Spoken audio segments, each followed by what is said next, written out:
All right, today we're going to dig into a chemical mystery that's literally all around us, just hiding in plain sight. So think about it for a second. You've got an ice cube, right? It starts melting almost the instant you take it out of the freezer. And then you have a diamond, which is one of the hardest substances we know of. I mean, they seem like total opposites, don't they? But they share a pretty fundamental secret. And guess, look at this difference. It's not even close.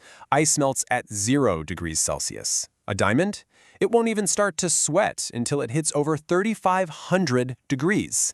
That is a huge, colossal gap. So what in the world could possibly connect these two? Well, the answer is something called a covalent bond. Okay, so both ice and diamond are held together by these bonds. But wait, that actually makes it more confusing, doesn't it? If they're built with the same basic ingredient, why is one so fragile and the other so incredibly tough? Now that is the real mystery we're diving into. It turns out the bond itself isn't the whole story. Not even close.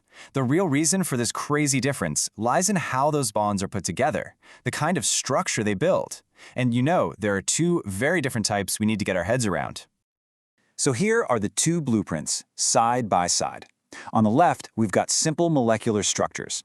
Just think of these as little individual units, like separate water molecules that are only kind of weakly attracted to each other. But on the right, you've got giant molecular structures, and this is a whole different ballgame.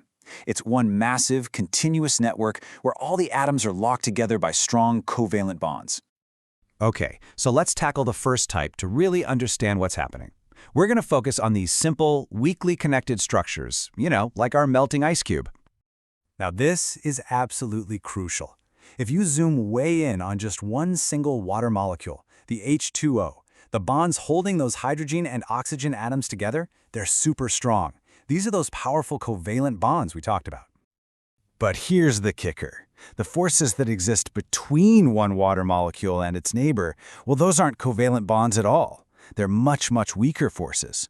We call them intermolecular forces. And because they're so weak, it takes hardly any energy, like just the warmth of the room, to break them apart. And that's why ice melts so easily. You're not actually breaking the strong bonds inside the molecules, you're just snapping those flimsy little connections between them. So when these simple molecules get cold enough to become a solid, they line themselves up in this really regular repeating pattern, kind of like bricks in a wall. And that orderly arrangement is what we call a lattice. So for ice, what you really have is a lattice of water molecules that are just held together by those weak forces. Okay, so that's one side of our story. Now, let's completely switch gears and look at the heavyweights, the giant structures, like diamond. Yeah, they're called giant molecular structures, or sometimes you'll hear the term macromolecules. The name itself kind of gives it away, right?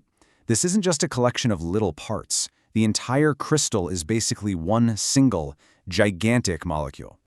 And this really shows you the difference, plain and simple.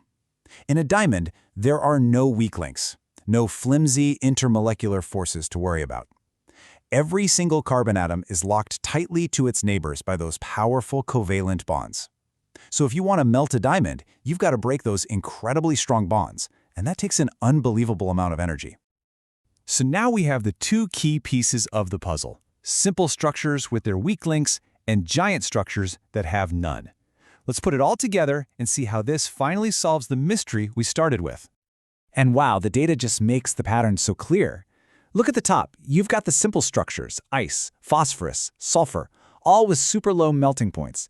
Then, down at the bottom, you have the giants, silica, diamond, graphite, with melting points that are literally thousands of degrees higher. The structure is what dictates the property. It's that simple. And this explains everything else about these simple molecular substances. Low melting points? Of course, you're just breaking those weak forces. They turn into vapor really easily. That's why some things have a smell, because molecules are escaping into the air. The crystals themselves are soft and you can crush them easily.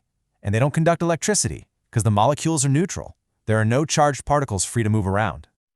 A perfect example of this is dry ice, which is just solid carbon dioxide. The forces holding those CO2 molecules together are so incredibly weak that when you add just a little bit of heat, they don't even bother melting. The molecules just break free and escape straight into the air as a gas. And that cool process is called sublimation. This brings up a fantastic question. We just said these things don't conduct electricity. So if pure water is a bad conductor, why are we always told, don't use a hairdryer in the bathtub? Well, the answer is that the water you and I use every day is not pure H2O. It's full of dissolved stuff, minerals, salts, what we call ions. And it's those ions that actually carry the electrical current. So there you have it. The secret isn't just the bond, it's the structure, it's the architecture. A simple arrangement of molecules gives you something as delicate as ice. A giant, unbroken network gives you something as tough as a diamond. Now that you know the difference, I'll just leave you with this final thought. Look around you. What else in your everyday life is a secret giant? Think about it. The sand on a beach is silica. The lead in your pencil is graphite. You are surrounded by these amazing structures just hiding in plain sight. What other everyday things might have a hidden strength you've never even thought about?